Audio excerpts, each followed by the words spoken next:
Cuando veo políticos como usted, lo que me dan ganas es de vomitar, la verdad. Yo lo lamento y le pido perdón, pido disculpas a todos los costarricenses. Entonces no sean tan hipócritas. Pero esta asamblea no es el Banco Mundial y aquí a los acosadores, violentos, abusadores se les enfrenta. ¿Quién te está diciendo que no es por el orden, Buquelón? Debería de darles vergüenza. Imagínense si nos agarraran a nosotros las mentiras como diputados, pues nunca hubiéramos llegado aquí, yo creo. Yo llegué a la Asamblea Legislativa a ayudarle a usted, presidente. Yo me voy a ausentar de este plenario. Todo esto es atolillo con el dedo y vamos a ser cómplices de eso. Delfino.cr presenta Curul en llamas, cubriendo y sufriendo la Asamblea Legislativa, porque alguien tiene que hacerlo. Hola queridos suscriptores de Delfino.cr, bienvenidos a un nuevo programa de Curul en llamas, el podcast semanal donde les comentamos los temas más relevantes e irrelevantes de la Asamblea Legislativa. Les saluda Luis Madrigal desde el 14 de junio del 2024, como siempre en compañía de Maíz. Espero que todas y todos estén muy bien. Estén mejor que Lucho, que esta semana llegó una semana antes a una reunión que tenía programada.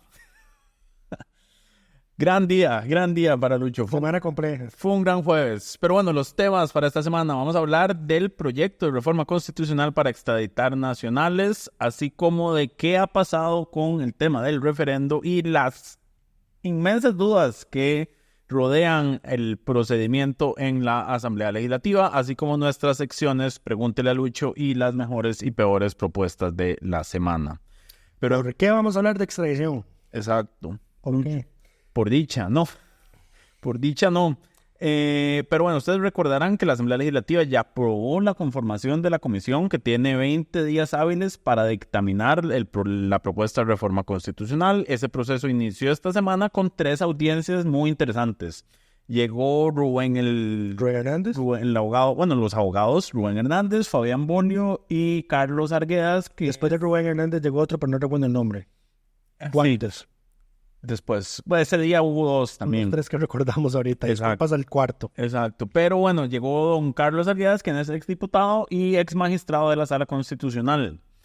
Pero bueno, recordemos, la propuesta es de Progreso Social Democrático, firmada por cuando todavía eran todos bancada. Y el Mari no quiso meternos el brazo y retirar la firma. Correcto, pero bueno, lo que propone es una reforma al artículo 32 de la Constitución Política. Inicialmente nosotros dijimos que esto era abiertamente inconstitucional porque sería una regresión a la luz de la jurisprudencia de la Sala sobre las normas pétreas. Correcto. Entiéndase la jurisprudencia que emitió la Sala cuando se trajo abajo la reforma constitucional que se hizo en los años 60 para prohibir la reelección presidencial. Correcto. Pero acontece que estas dos, de hecho, les recomendamos que vayan y vean esa audiencia de ayer jueves, de esa comisión, porque es sumamente interesante. A tal punto que, de nuevo, prácticamente nos cambiaron la mentalidad que tenemos respecto a ese proyecto. No es que estemos ahora completamente a favor, y que en todo caso la extradición de nacionales vaya a ser la pomada canaria para solventar el problema de inseguridad que vive el país. Sin embargo, los argumentos jurídicos sobre si es constitucional o no, pues fueron muy interesantes. Correcto. ¿Por qué? Recordemos antes, el artículo 32 actualmente dice: ningún costarricense podrá ser compelido a abandonar el territorio nacional. Correcto. La propuesta de reforma lo que propone es que se incluya una segunda línea después de eso que dice: salvo que en casos de tráfico internacional de drogas y terrorismo haya sido decretada extradición por un tribunal de la República de Costa Rica conforme a lo dispuesto en la Constitución y estas leyes. Vamos a meter la imagencita para que lo puedan ver. No hace falta. Sí, hace falta. A la gente le gustó mucho. No estoy seguro. Por favor, nadie comentó nada. A mí sí me llegaron comentarios directamente. Pero bueno, aquí hay 3 discusiones que quisiera separar. La primera es la discusión de si es o no constitucional una reforma de este tipo. Uh-huh. La segunda discusión es el tema de las normas pétreas y la posición de la Sala Constitucional en este tema. Y el tercer tema es o no realmente importante esta reforma. Creo que de los 3, el más sencillo es el último, porque podemos decir: no, esto no va a cambiar los temas de seguridad de forma inmediata. Correcto. No es en este momento un tema de que tengamos una larga lista de personas que están evadiendo jurisdicciones internacionales o de otros países, refugiándose en Costa Rica como nacionales. Eso no es el caso. y no va a resolver el tema en el corto plazo. Ahora, uno de los argumentos que dio don Carlos Arguedas, que se trajo abajo nuestra nota de que solo se ha pedido 10 veces este tipo de solicitudes en los últimos 10 años, fue que él decía, o sea, porque el cuarto abogado decía que la reforma, que era inútil la reforma, digamos, y que no iba a servir de nada. El otro que llegó fue Fernando Zamora, ya recordé. Esa con razón me olvidé de él. Que iba a ser una reforma inútil, digamos, y lo que Carlos Arguedas decía es que la constitución política tiene salvaguardas. No sé si salvaguardas. Bueno, previsiones. Tiene una serie de previsiones que no se utilizan por ejemplo, lo de la línea de sucesión presidencial. No se utilizan de forma ordinaria, pero que existen para la eventualidad en el caso de que se requieran. Entonces, ahí fue donde yo dije, bueno, este señor tiene razón en algo. Puede ser que en este momento no estemos en una situación donde esto sea realmente un tema, lo cual no significa que no debería existir una previsión en el caso en que llegue a ser un tema. En el momento en que llegue a ser realmente un tema. Entonces, por ahí, digamos que pasa el tema de si es o no razonable hacer un cambio en este momento cuando el Poder Judicial no está todavía todo cooptado por el narcotráfico. Sí. El otro argumento bueno que dio es que no debemos analizar, o digamos, la Asamblea como tal en realidad no debe mentalizarse en darle trámite o no a una reforma constitucional bajo el argumento de que puede ser inconstitucional o no. Y lo comentaba porque primero que nada porque la sala puede cambiar de criterio. Don Rubén Hernández es de la tesis de que la sala no va a cambiar de criterio porque sería una regresión en materia de derechos humanos fundamentales y a contrapelo de, digamos, la tendencia internacional. Sin embargo, don Carlos Arguedas, para que no lo saben, él fue magistrado de la Sala Constitucional y fue diputado de Liberación Nacional en el periodo 2014-2018. Entonces, él en esa audiencia hizo un repaso por varias resoluciones, una de ellas, una del año 2000. Él estuvo en las dos. Correcto. Sobre el tema de la reelección presidencial. En ambas votó en contra. Para que no digan para que no le echen la culpa al señor por el hecho de que don Oscar Arias pudiera haberse reelegido. Él recordó que en el 2000 se llevó por primera vez y la sala votó 4-3 de que no era inconstitucional la prohibición. En ese momento era un vicio de procedimiento. Ajá. Lo que se alegó. Y en el 2003 se volvió a llevar y quedó 5-2 de que sí era inconstitucional, con don Carlos Arguedas votando en la minoría. Ahora, él ejemplificaba esto y decía, y en el ínterin, la sala emitió una resolución en el año 2000 cuando analizó la constitucionalidad del Convenio de Roma, que es el que establece, digamos, la Corte Penal Internacional, que es la que juzga los delitos de genocidio, todos crímenes de guerra, etcétera, etcétera, los crímenes más graves. La sala analizó ese convenio porque establece que, digamos, los países que firman o que suscriben el Convenio de Roma, pues deben entregar a sus nacionales cuando son requeridos por la Corte Penal Internacional. ¿Qué es lo que ocurre? Que a la luz del artículo 32, que Mae ya les leyó, en teoría la extradición de nacionales no es permitida. Sin embargo, en esta sentencia, la sala hace una serie de consideraciones que, si uno las analiza, pues son interesantes. Número uno, la sala en ese año, en el 2000, sí dice, sí, el artículo 32, aunque se concibió en la Asamblea Nacional Constituyente como una norma que prohíbe la expulsión de nacionales por razones políticas, que se le puede decir la cláusula Figueres, porque a Figueres lo habían expulsado por estar dando discursos contrarios al gobierno de turno en aquel entonces. En la práctica, ese artículo se ha entendido como una prohibición de extraditar costarricenses naturalizados o de nacimiento. Sin embargo, la sala hace varias consideraciones. Número una, y es una que también sostuvieron otros constitucionalistas, es que esa no es una garantía irrestricta, no es ilimitada, y que a la luz de situaciones que pueda estar viviendo el país y que pues deben analizarse, ponderarse y justificarse razonablemente, pues puede, digamos, ceder inclusive en su extrema literalidad bajo el objetivo de buscar justicia. A ver, en sencillo, no hay un derecho humano a la no extradición. Ajá. Básicamente. A nivel internacional, digamos, no está dentro de la Convención Interamericana, no está dentro de la Convención Internacional. Lo que sí hay es a no ser desterrado. Correcto. Por vía administrativa, que fue lo que pasó con Figueres, y que el don Fabián Bolio decía, esta discusión se tuvo en la constituyente de que ese era el marco en el cual debía entenderse ese artículo. Y lo otro que habló Fabián Bolio sobre la constituyente, para quienes no lo saben, yo no lo sabía, el abogado constitucionalista Fabián Bolio, nieto del constitucionalista Bolio, Correcto. el constituyente Bolio. Entonces, no es como que él tenga, digamos, en este caso, no está apelando a falacias de autoridades como mi abuelo fue constituyente, ¿verdad? Créanme lo que estoy diciendo sobre el proceso de la Constitución, pero él dio un argumento muy importante sobre cómo fue que se consiguió el tema de la jurisprudencia de la Sala sobre de que la Asamblea Legislativa no puede promulgar reformas constitucionales que reduzcan derechos consagrados en la Constitución. Ajá. Él recordaba que en las actas de la Constituyente aparece que la Asamblea Nacional Constituyente discutió una moción para instaurar en la Constitución las normas pétreas, como lo tienen la mayoría de algunos otros países, sí, de la región y a nivel internacional, entendidas como, bueno, la Asamblea Legislativa no puede cambiar estas normas de la Constitución, para eso necesita una constituyente. La constituyente de Costa Rica, cuando discutió eso, se armó un zafarrancho, varios diputados se fueron de la sesión, y cuando la situación volvió a la normalidad, votaron por rechazarla. Entonces uno entendería, la Asamblea Nacional Constituyente no aprobó ningún tipo de limitación para que la Asamblea Legislativa pudiera disminuir derechos establecidos en la versión original de la Constitución. Correcto. Eso se lo inventó la Sala Constitucional en su sentencia del año 2003, ¿verdad? Ya sabemos lo que pasó. La elección presidencial. Correcto.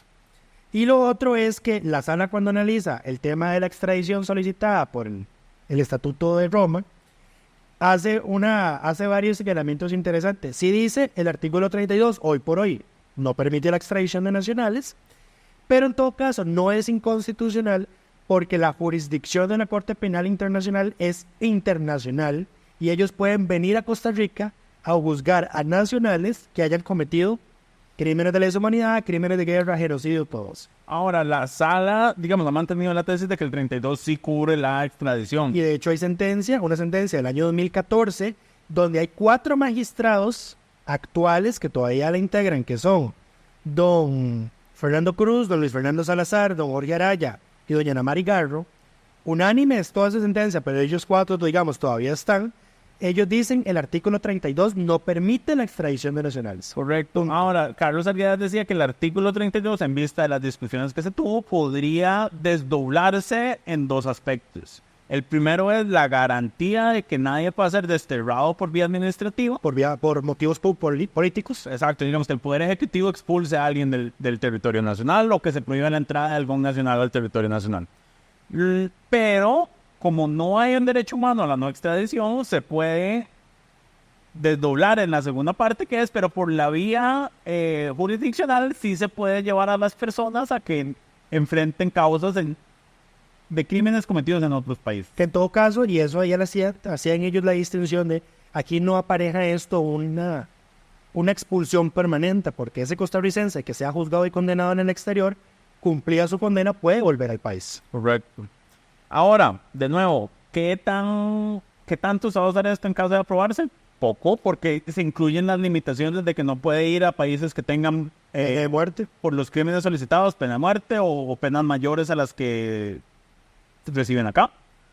Entonces, básicamente se imposibilita en la práctica que esto sea utilizado. Pero de que se puede pasar, yo creo que no sería inconstitucional. Porque el tema también, a ver, si aceptamos la tesis de que no hay un derecho humano a la no extradición, la Sala podría decir no es regresivo en tema de derechos humanos y dejar pasar, aprobar la reforma. O puedo decir, no es regresivo porque el artículo 32 habla sobre la expulsión por motivos políticos, no por correcto, extradiciones por razones penales. Exacto, y por lo tanto se mantiene el derecho, la jurisprudencia de la... No, se mantiene el derecho a no ser expulsado del país por vía administrativa y por motivos políticos. Nada más se incluye la posibilidad de ser expulsado, de ser extraditado bajo causas legales, porque si hay un derecho a un debido procedimiento, el cual, nosotros tenemos ley de extradición, tratados internacionales de extradición, los cuales regulan los procedimientos para que esto no se convierta en que Bukele me acusa de que sacamos una portada donde es un payaso y me mande pida mi extradición para juzgarme en El Salvador. Correcto. Ese tipo de cosas no caben en ese sentido. Y lo último, a lo que también aquí es muy importante esa sentencia, el año 2000 de la Sala, cuando analiza el Estatuto de Roma, es que dice, el artículo 32 es el de una garantía limitada, no absoluta, que es lo que me dice, no hay un derecho a no ser extraditado. Sus alcances han de determinarse teniendo en cuenta lo que es razonable y proporcionado a los fines a cuyo servicio esta garantía está, y que en el espíritu de la Constitución su reconocimiento es compatible con modalidades, medios o instrumentos todavía novedosos. ¿Qué es lo que pasa acá? Que aquí una frase importante es lo de razonable y proporcionado. Y aquí es donde yo veo que hay un problema con la reforma actual. Primero que nada porque la propuesta actual es muy limitada en el sentido de que solo se extraditaría por delitos de narcotráfico y de terrorismo. No tenemos costarricenses involucrados en varas de terrorismo que hayamos sabido. Nuestros costarricenses con nuestros coterráneos por lo general se meten en delitos de estafa de adultos mayores en Estados Unidos o ayudan a empresas venezolanas a evadir las sanciones de Estados Unidos. Narcotráfico no es como que, bueno, el que cometa narcotráfico aquí va a ser extraditado para que lo juzguen allá. No, tiene que ser tráfico internacional de drogas. Correcto. ¿Verdad? Ese es el delito que se estaría estableciendo en la Constitución. Ahora, establecerlo así delimitado supone problemas porque, francamente, hay toda una otra serie de delitos internacionales, transnacionales, que se cometen entre jurisdicciones de países que son igual de graves y que deberían considerarse permitirse la extradición. Por ejemplo, la trata de personas, etcétera, etcétera. Entonces, limitarlo a esos dos me parece que ahí la reforma está mal. Y lo otro es que no me parece a mí que la exposición de motivos sea lo suficientemente robusta como para darle como para cumplir con el requisito de que la reforma sea necesaria, proporcional y razonable. Porque, de nuevo, aquí yo me traigo a colación los datos que le habíamos pedido a la oficina del Ministerio Público que se encarga del tema de extradición, y ellos me dicen que en 10 años solo han entrado 10 solicitudes de extradición, y de esas 10, solo una era por narcotráfico. O sea, solo esa persona sería extraditable. Y resulta de que esa persona no era extraditable porque ya su sentencia estaba en firme. Ahora, de nuevo, ahí vuelvo a lo que dijo Carlos Eviadas. Que no sea necesario en este momento no significa que sea una pérdida o que sea completamente inútil tenerlo en caso de que sea necesario. Sí, lo que pasa es que entonces aquí, y de hecho la comisión lo que al final como que acordaron informalmente es pedirle a don Carlos Arguedas que él redacte un texto sustitutivo en una propuesta de reforma al texto. Correcto, porque entonces, y don Carlos lo decía muy bien, le corresponde a la Asamblea Legislativa presentarle a la Sala Constitucional, porque la Sala revisa todas las reformas constitucionales, le corresponde a la Asamblea presentarle a la Sala una reforma lo suficientemente blindada y robusta y sustentada para que la Sala, cuando analice todo el expediente, diga, bueno, a la luz de estas consideraciones, pues sí, podemos darle el visto bueno a la reforma constitucional. Pero en las circunstancias actuales de reforma yo no la veo con eso. Veremos qué propuesta puede presentar el ex magistrado y ex diputado Arguedas. Ahora, pero sí, muy interesante. Sí. En resumen, después de esta semana, ¿es una regresión en tema de derechos humanos? Parece que no. Yo diría que no. La Sala puede limitar derechos establecidos en la Constitución. Yo creo que la reforma no lo reduciría en términos de se mantiene la prohibición de expatriar por razones políticas, de exterrar por razones políticas, nada más está incluyendo la posibilidad de por razones de justicia internacional. Ahora, yo no extraditaría por crímenes políticos, digamos, no entendido por el terrorismo. O sea, esos son los tipos, tal vez, esas son las cláusulas o salvaguardas que deberían meterse en la reforma. Sí. Bueno, no puede ser, no se considera si la persona extraditada puede ser sujeta a la pena de muerte o a cadena perpetua, porque no la tenemos aquí. Todo eso ya está en los tratados internacionales, en la ley de extradición. El tema es que si eso no se... A mí lo que me preocupa es que si eso no se delimita en la Constitución, eso luego el país firme tratados de extradición en los que no se establezcan esas condiciones. Porque entonces yo puedo decirte, a Perú no te extradita una persona a la que vas a sentenciar a muerte, aunque ellos no tengan pena de muerte, que yo sepa. Pero si luego renegocias o negocias un tratado de extradición con otro país y en ese no pones las salvaguardas por pena de muerte, por cadena perpetua, porque la pena sea proporcional, todo ese tipo de cosas. Entonces ahí ya supone un problema, ¿verdad? Entonces a mí me parece que lo razonable y lo correcto sería dejar las salvaguardas mínimas en la Constitución, de hecho para que inclusive la sala vea de que la propia Asamblea está estableciendo reglas mínimas para la extradición de nacionales, que no va a ser pena de muerte, que no va a haber pena perpetua, que las penas van a ser equivalentes a las que hay en Costa Rica. Me parece que son mínimos que deberían estar establecidos en la reforma para que tenga mayor viabilidad en la sala. Todo eso ya está ratificado en tratados internacionales, no extradición, sino tratados de como la Ford de Roma. Entonces, y los tratados internacionales. Nunca hace falta dejarlo. Pero bueno, habrá que ver la propuesta que hará don Carlos Arguedas a la comisión la próxima semana. Pero bueno, pasemos al siguiente tema, el referendo. Tenemos problemas, Lucho. Hay problemas en la Asamblea Legislativa. En la sesión de las jefaturas de fracción de este jueves hubo una ardua discusión porque Rodrigo Arias está interpretando mal la ley de referéndum. ¿Quién diría? Porque él es el único ministro de la presidencia que ha pasado por un referéndum. Lo que pasa es que ya, conforme más hemos investigado sobre el procedimiento del referéndum de 2007, más vemos que abiertamente inconstitucional. Pero bueno, la duda en este momento que tenían en las jefaturas de fracción es en qué momento se hace la consulta de constitucionalidad y en qué momento se le puede consultar al tribunal sobre este tema. Rodrigo Arias es de la tesis de que la convocatoria al referéndum la hace el tribunal, lo cual es un error ante lo que dice la propia ley. ¿Y por qué esto es un problema? Porque la reforma que se hizo a la ley de referéndum, la ley Paola Vega, y en la ley que incluye una reforma en la ley 10.003, a la ley de la jurisdicción constitucional, señala que la consulta en temas de referéndum tiene que hacerse antes de la convocatoria.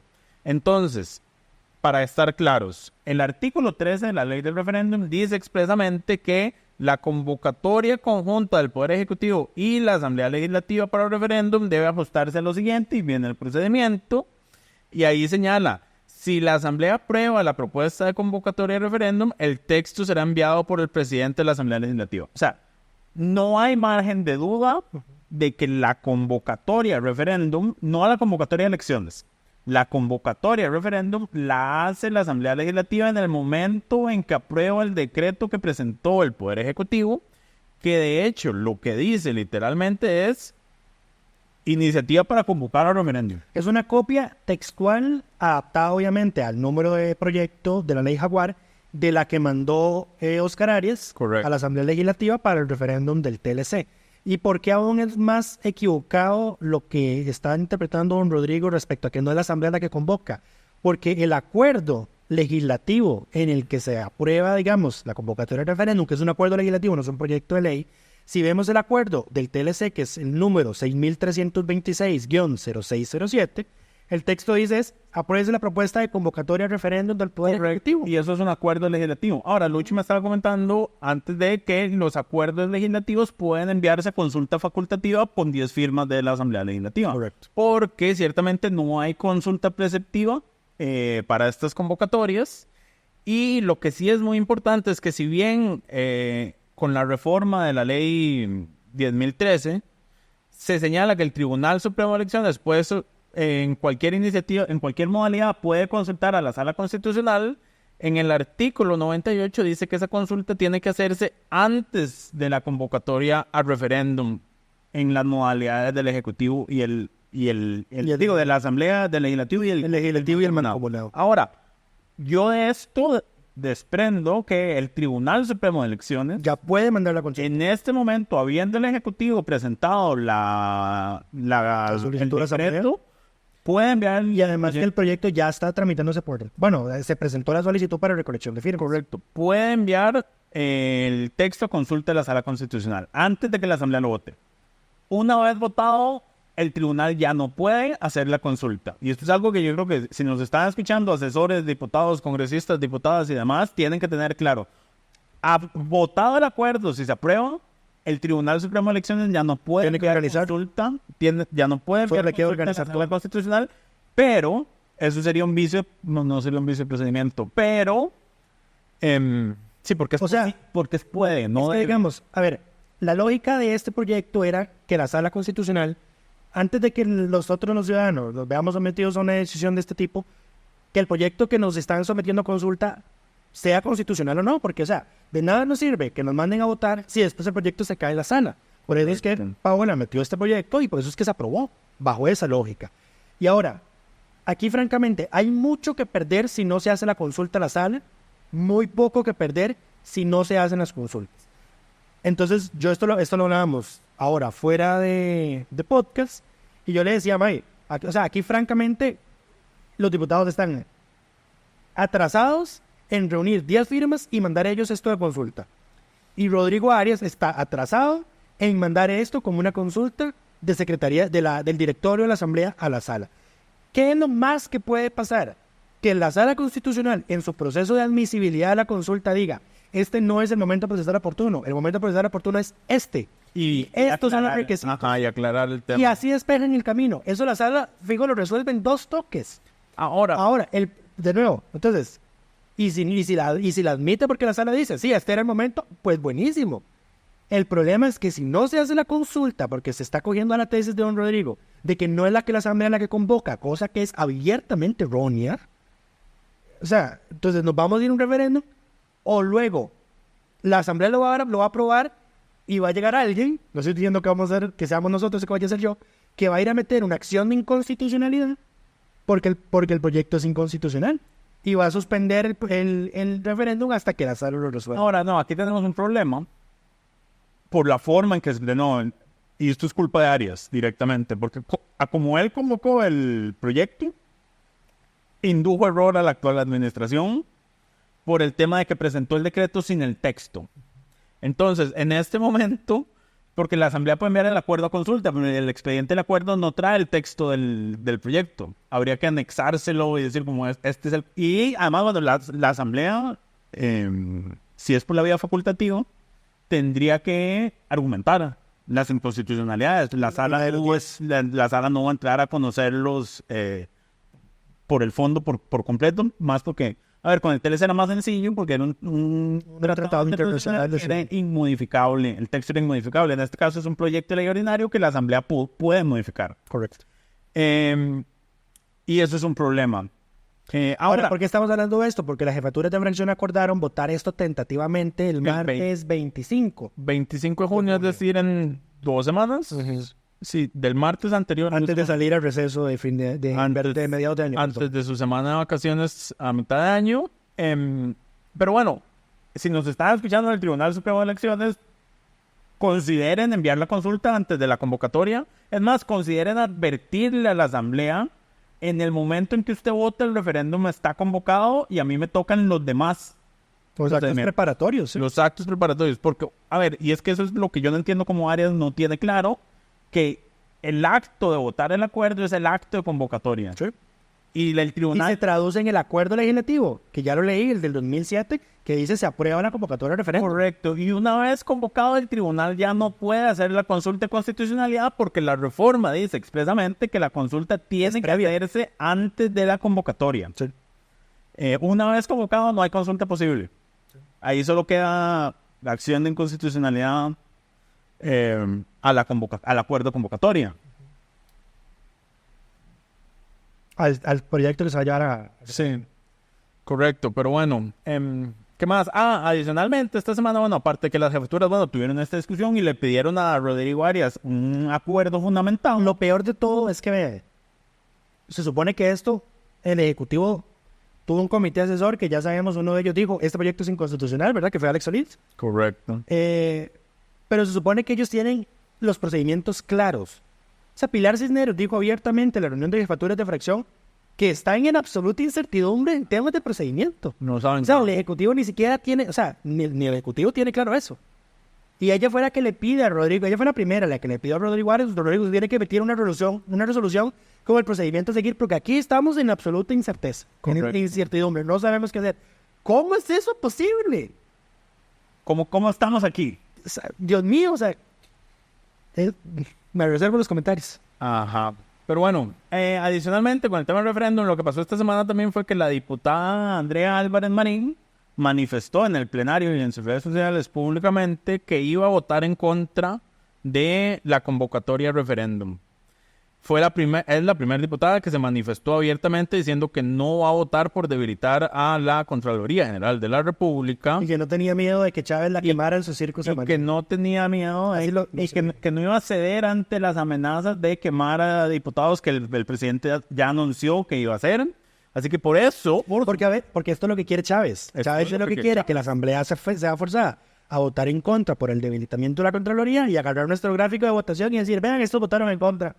Exacto, pero bueno, entonces por dar el paso al frente y salir con esto, le damos el reconocimiento de congresista de la semana a la diputada Álvarez Marín. Se la están comiendo bien en redes, obviamente, porque dicen, bueno, obviamente usted lo va a votar en contra porque sin esto, si con este proyecto se hace ciudad de gobierno y su familia deja de alquilarle al Estado, aunque ya digo, yo estoy completamente de acuerdo con Ciudad Gobierno. Con Ciudad Gobierno, y de nuevo retomo lo que dije la semana pasada, lo que se necesita es un acuerdo político multipartidista de oposición que diga, este es el proyecto que usted necesita para hacer estos dos proyectos, convóquelo, se lo aprobamos en una semana y usted está construyendo correcto, pero bueno, eso con ese tema. Pasamos a la sección favorita del público. Pregúntele a Lucho. Lucho, ¿cómo estás? Bien. Una hermosa tarde lluviosa acá. Sí. Espero que no estén teniendo inconvenientes de donde nos estén escuchando. Si tienen, no solo no estén teniendo inconvenientes, si escuchan un poco de ruido de fondo es porque estamos bajo un aguacero aquí en Sabanilla. Pero bueno, empecemos con las preguntas del público. Hubo pocas preguntas esta semana porque es que la semana pasada se alborotaron, ¿ah? Casi que la mitad del programa fue responder preguntas. Correcto, la primera pregunta es justamente... No nos estamos quejando, agradecemos todas sus preguntas. La primera pregunta es justamente sobre este tema, es ¿cómo podría ser la Asamblea Legislativa para que avance Ciudad Gobierno? O bueno, proyectos de infraestructura en general y por qué no lo hace. Lucho, ¿cómo se puede hacer? A ver, ¿cómo se puede hacer? O sea, si es un proyecto en específico, como ya se han hecho en el pasado, que no son los mejores ejemplos porque esos proyectos por alguna u otra razón sufren retrasos, sufren inconvenientes, como toda obra pública en general, pero de nuevo, lo que pasa es que el proyecto, con esas leyes especiales pasaron los mismos problemas, sobreprecios, etcétera, etcétera. Pero se puede presentar un proyecto de ley en específico que sea para desarrollar tal cosa, que se establezcan procedimientos especiales para ese proceso de negociación. Lo primero que debería hacer la Asamblea Legislativa. Lo que pasa es que la Asamblea no lo hace porque ya hay una ley marco de contratación pública que tiene reglas generales para estos procedimientos y se entiende que el Estado pues va a hacer siempre uso de eso, como por ejemplo ahorita lo está haciendo la Junta de Protección Social, que está comprando un terreno que su propio oferente dijo tiene alto riesgo de deslizamientos. Exacto. Ahora, algo importante, lo primero que podría hacer la Asamblea Legislativa es desafectar el terreno del Liceo de Costa Rica que está en... Nadie ha presentado un proyecto para eso, valga decir. Que es parte de los terrenos que se quieren usar para Ciudad Gobierno y está ahora en litigio por parte de la estudiantes del Liceo de Costa Rica que reclamaron que se los quitaron contra ley. Yo, orgullosamente, no. Egresado del Liceo de Costa Rica, yo soy la persona menos... Yo sé que hay muchos, en el liceo hay una cultura de, que uno sale del colegio y queda enamorado del colegio y va a las visitas, en el Liceo de Costa Rica es así. Yo no soy parte de esa cultura, sin embargo en esto los apoyo completamente porque ese terreno se les dio por ley, solo por ley se les puede quitar. Correcto, pero bueno, empecemos por, si quieren resolver ese tema, Liceo de Costa Rica. Liceo de Costa Rica, desafecten ese terreno y denles un terreno en alguna otra parte ahí cerquita. La siguiente pregunta, ¿es cierto que en Costa Rica ¿por qué no se hace? Bueno, falta de acuerdo político. Sí. Es cierto que en Costa Rica las deudas prescriben luego de 4 años, pero que existe una traba legal para que la ley se aplique. ¿Existen propuestas activas al respecto y cómo las evalúan? ¿Mucho? La traba legal en realidad es que la prescripción de deudas no es automática. Tiene que... Eso es como la prescripción penal. O sea... lo tienen que ir el Ministerio Público, aunque sepa que la causa está prescrita, como pasó con el caso Cruzitas, al parecer, tiene que perseguir la causa, es la parte acusada la que tiene que alegar la prescripción para que el juez la declare. Pasa lo mismo con la prescripción de deudas. Cuando lo llevan a cobro judicial, usted tiene que ir a decir está prescrito. Correcto. Don Francisco Nicolás había anunciado que iba a meter un proyecto de ley sobre este tema. No veo que lo haya presentado. Se presentó, pero no lleva la firma principal de él. Ah, interesante. Creo que eso debe ser un error del SIL, porque él fue el que dijo, oye, este proyecto es mío, y se lo voy a ir a pasar. Alguien se le adelantó porque sí se presentó uno. Claro, pero bueno, hay un proyecto de ley nuevo que lo que pretende, según lo que explicó el diputado Nicolás, es que la prescripción sea automática, en el sentido de que si un prestamista va pide un cobro judicial por una deuda que sabe que está prescrita, el tribunal más bien lo va a sancionar a él por haber solicitado eso. Entonces, suena bien, digamos. Francamente, yo creo que eso desahogaría mucho los tribunales de cobro y pondría en cinta a los cobradores, en el sentido de que si usted se va a esperar en cantidad de años para luego lucrarse de los intereses moratorios, pues pague las consecuencias, porque no va a recibir esa plata porque usted no actuó a tiempo cuando debía reclamar el pago. Tal vez aparejado a eso, lo que podría hacerse es aumentar el plazo de prescripción a 5 años. No estoy de acuerdo. Por mí 4 años, y no sé si inclusive podría reducirse más.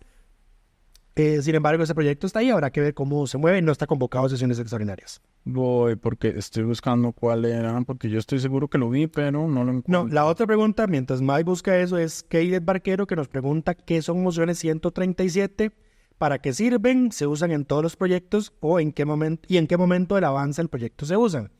¿Qué son mociones 137? A ver, 137 es la referencia al artículo del reglamento que habla sobre estas mociones.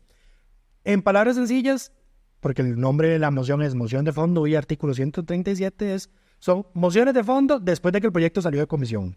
Así es como tienen que entenderlo. Recordemos que la comisión tiene un plazo regulado en el artículo 80 del reglamento, que son 60 días hábiles, 80 días hábiles, algo así, 60, 80, para dictaminar, prorrogables por una única vez. Después de eso, la comisión tiene que votar el proyecto a favor o en contra. Si lo vota a favor, el dictamen, el informe de la comisión pasa al plenario, y ahí es donde se habilita el proceso de mociones 137. O sea que todos los 57 diputados pueden meter mociones para cambiar ese proyecto. Cuando el proyecto se anuncia en plenario, o sea, que se llama la quema, eso dice, bueno, pasamos a ver este proyecto, pero tiene mociones de fondo y artículo 137, las cuales pasan a la comisión dictaminadora. Eso es quemar el día. Se cierra el plazo para presentar más mociones y las que ya estén en ese momento pasan a la comisión. Si no hay mociones, el proyecto inicia la discusión por el fondo en primer debate en ese momento. Hay 2 ventanas de oportunidad. Entonces, si se presentaron, pasa ese primer bloque de mociones a la comisión las estudia todas, las discute, las vota y luego manda un informe al plenario diciendo, esta se aprobó, esta se rechazó, etcétera, etcétera, y este es el texto a como quedó, si es que se aprobó alguna. Luego, llegado ese informe, en el momento en el que llega el informe, se abre el plazo para presentar mociones en el segundo día, hasta que de nuevo se meta en agenda del plenario, la asamblea acuerde verlo y dice, bueno, llegamos a este proyecto, pero tiene mociones de fondo y artículo 137, las cuales pasan a la comisión dictaminadora. Si no tiene, de nuevo, inicia la discusión en primer debate, o si se presentaron mociones de reiteración, que son que las mociones que se rechazaron en el primer día se pueden insistir en el plenario para intentar solicitar que esto que se vuelvan a reconsiderar. Por ejemplo, un caso puntual que pasó esta semana es que el liberal progresista estuvo pidiendo que el dinero que Costa Rica va a pagar, $303 millones, para ingresar como miembro pleno a la Corporación Andina de Fomento, comprar acciones, que esa plata se destinara a seguridad. Ellos presentaron esas mociones en la comisión, se les rechazaron, la presentaron como 137, se les rechazaron, y metieron la moción de reiteración. La reiteración es básicamente pedirle al plenario que reconsidere lo que en la comisión rechazó. Que revierta la decisión negativa de la comisión. Y en este caso se rechazaron todos. Entonces, ¿para qué sirven? Es eso, para modificar el fondo del proyecto. ¿Se usa en todos los proyectos? No. Los proyectos que se dispensan de trámites, como no pasan por comisión, no tienen mociones de fondo 137. Los acuerdos legislativos no tienen mociones de fondo y artículo 137. Solo los proyectos de ley ordinarios que pasan a estudio de comisión. Y ya explicaste en qué momento el proyecto, el avance se hacen. Pero bueno. Ya tenés la respuesta. La respuesta es que no se ha presentado el proyecto. El que se presentó fue otro de temas. ¿Qué pasa, don Francisco? Yo hablando, por primera vez hablo bien de usted y usted no presenta el proyecto. Hágame el favor. Jesucristo. Pero bueno, la otra pregunta es, ya que estamos hablando de sistemas políticos, ¿qué opinan de que Costa Rica copiara países como Finlandia o Nueva Zelanda? Ambos tienen poblaciones parecidas y parlamentos de una cámara con una primera ministratura a la cabeza. Finlandia 200, Nueva Zelanda 123 luchan. ¿Qué opinamos? A ver, la duda es, ¿qué opinamos de pasar a un sistema parlamentario, básicamente? ¿Y cuál sería los beneficios y las desventajas. El problema es que si no se hace bien, nos volvemos un estado fallido como Perú. Exacto, o sea, si existe... Lo que pasa es que Perú es una república casi que parlamentaria, donde tienen primer ministro, pero la autoridad política sí la ejerce el presidente o la presidenta.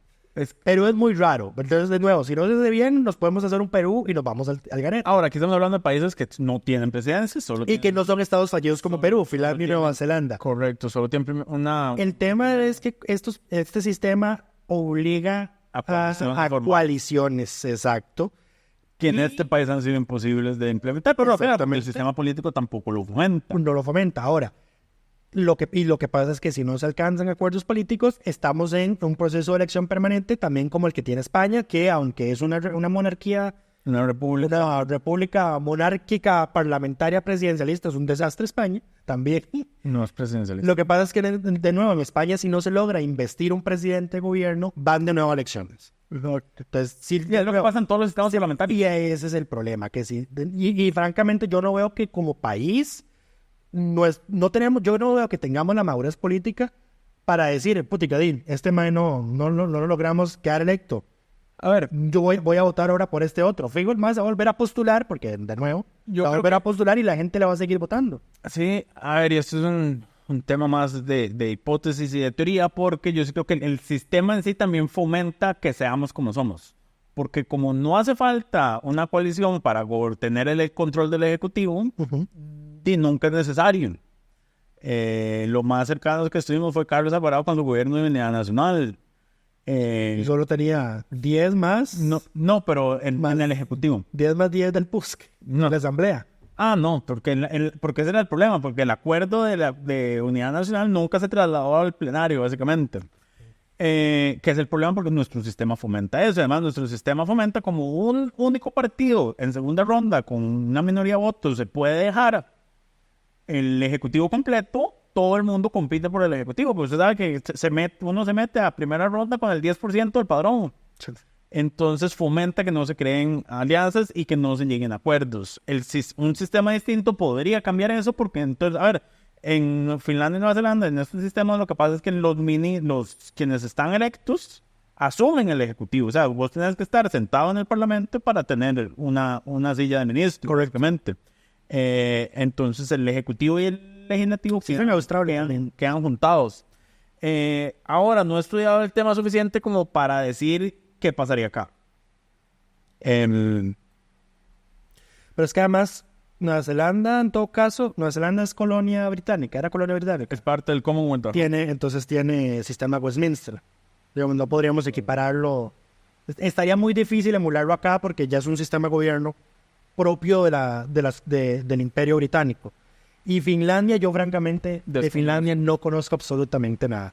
Pero bueno, la siguiente pregunta ya la contestaste, pero bueno, Alejandro Santamaría, ¿pueden ustedes presentar un texto, un esquema de lo que dice Lucho de presentar los proyectos de infraestructura? No soy abogado. Ahora. No soy abogado, ¿cómo se llaman esos abogados? Ahora dicen, no presento proyectos de ley.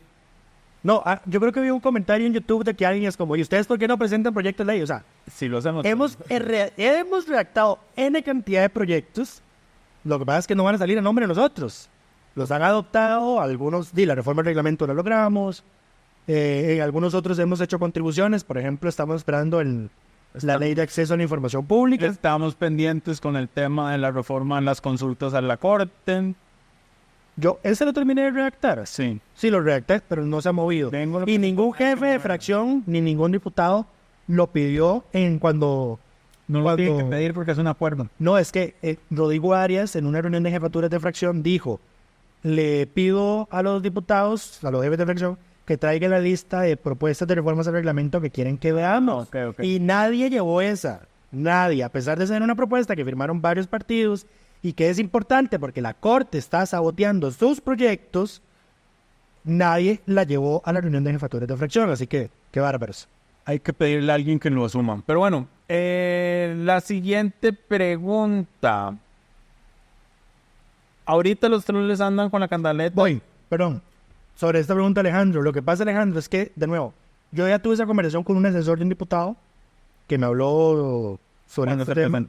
Ajá. Y de nuevo, yo lo que le dije es como, Bueno, ustedes lo que tienen que hacer es redactar un proyecto de ley de ese tipo, como el que vos me estás pidiendo que yo redacte, pero precisamente yo le digo a él, porque yo sé que ellos sí son capaces, porque son capaces. Ellos tienen el recurso humano suficiente para analizar las leyes de ese tipo que se han presentado hasta el momento, ver cuáles fueron los elementos que fallaron, tienen un enlace directo, permanente con la Contraloría General de la República que puede decirles, bueno, para ese proyecto ocupamos este y este controles. Para ellos es más sencillo que lo hagamos nosotros.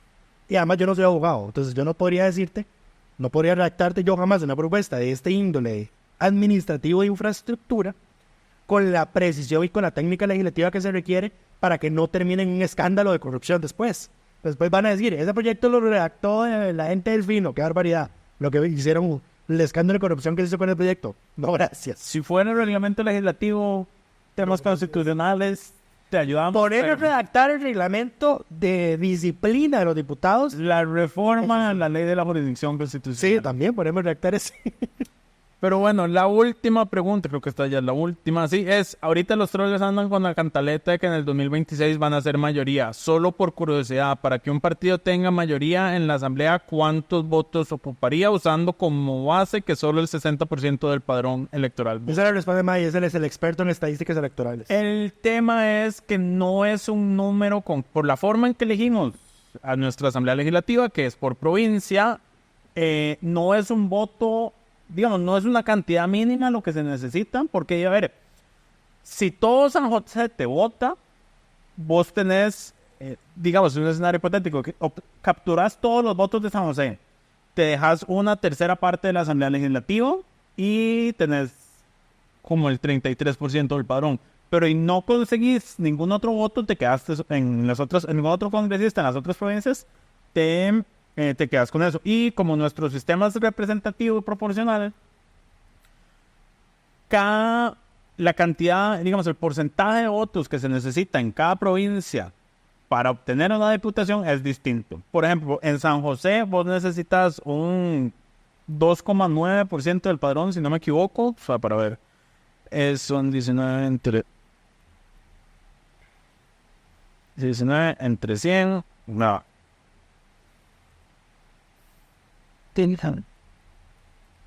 Ando mal. Un 5.26 para tener el cociente. Recordemos que también tenemos el subcociente, entonces por lo menos con... Nuestro sistema se llama Jare modificado. Exacto, con un 2,6... Jare a la tica. Con un 2,6% de los votos válidos en San José. Te metes a pelear diputados. Vos irás a pelear diputados. En Punta Arenas necesitas en Guanacaste son 4, ¿verdad? Sí.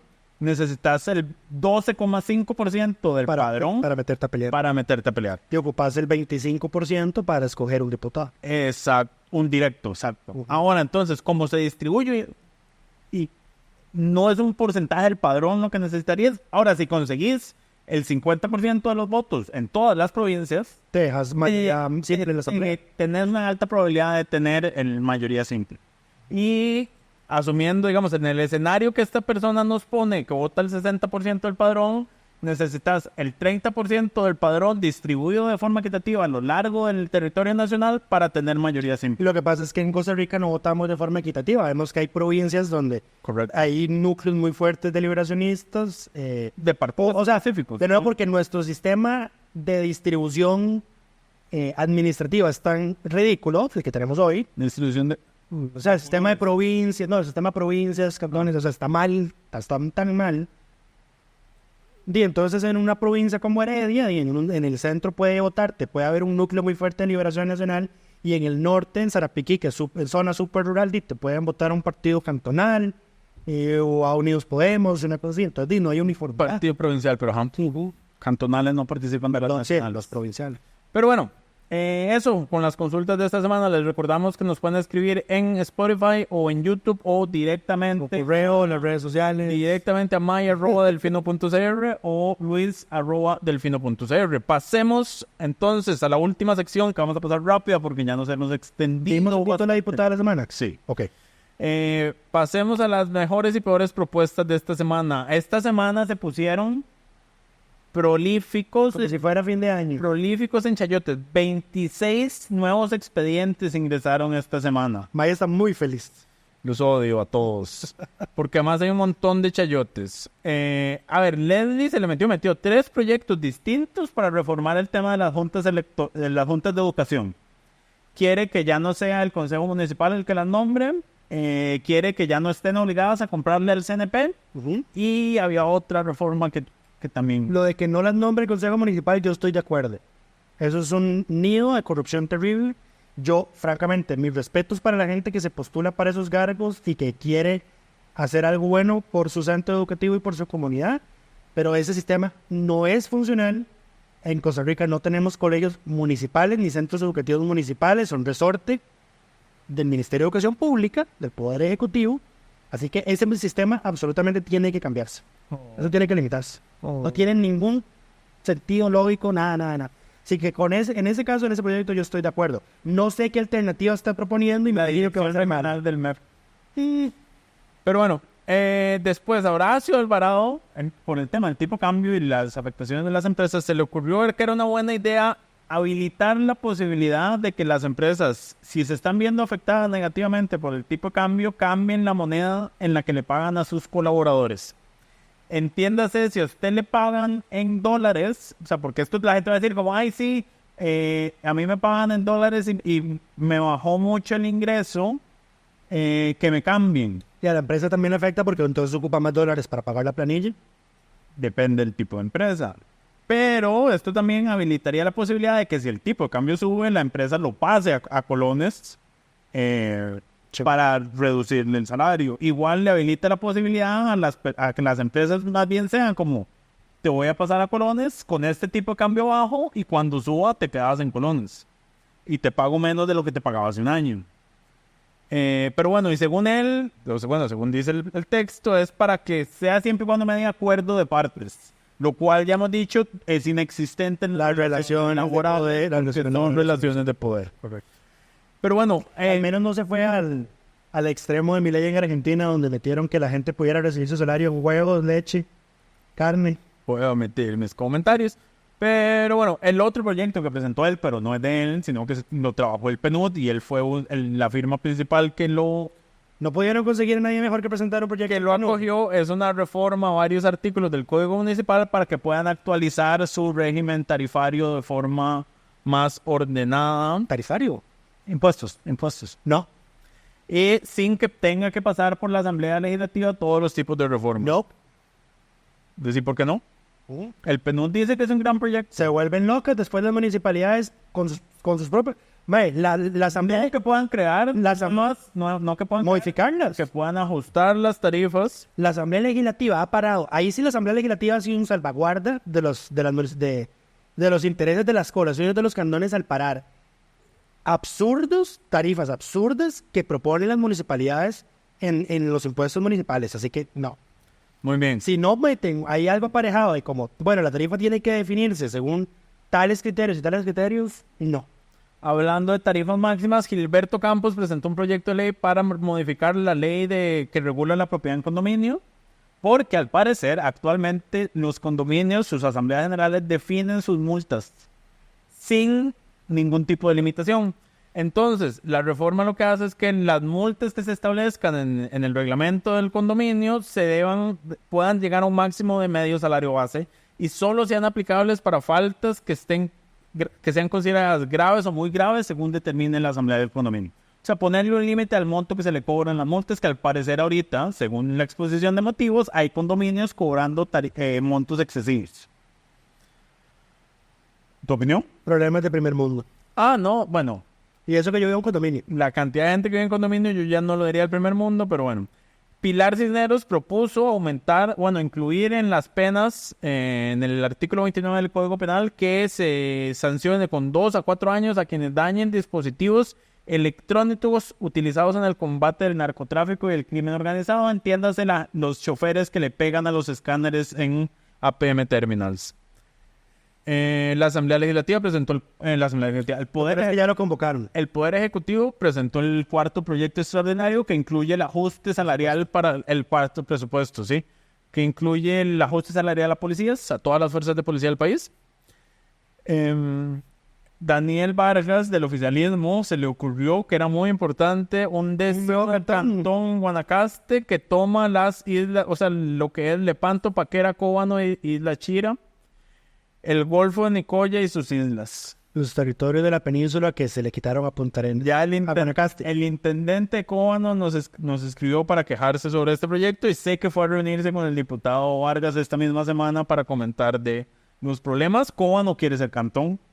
Eso es así.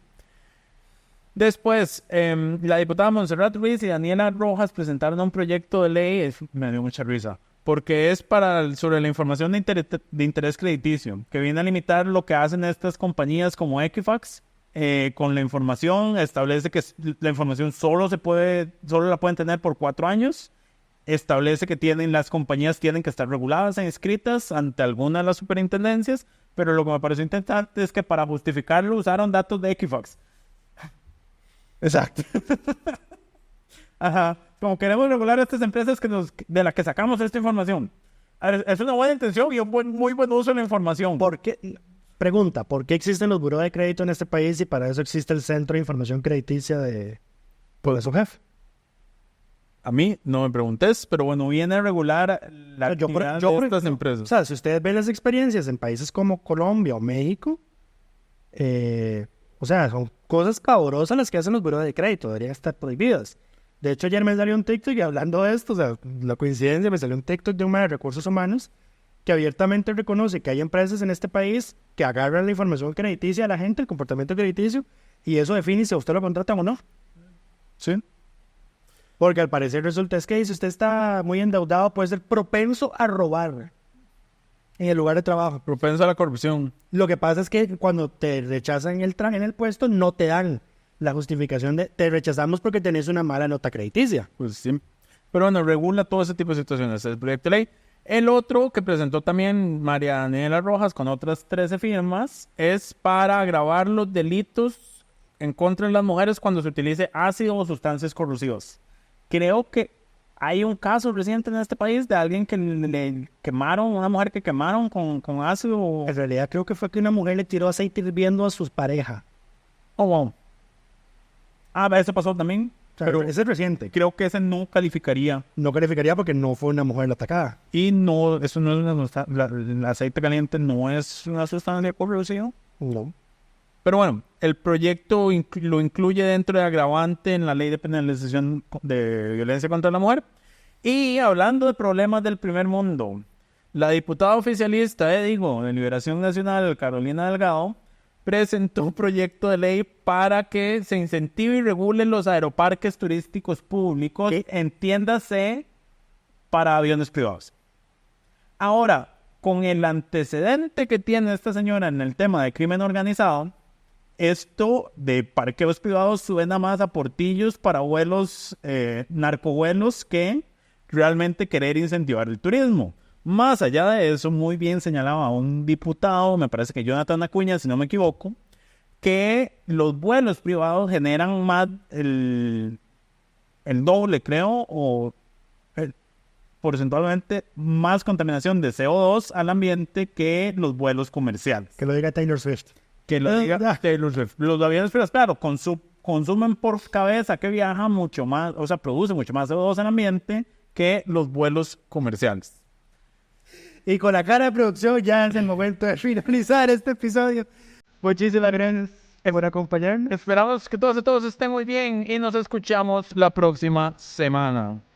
Delfino.cr presentó Curul en llamas, cubriendo y sufriendo la Asamblea Legislativa, porque alguien tiene que hacerlo.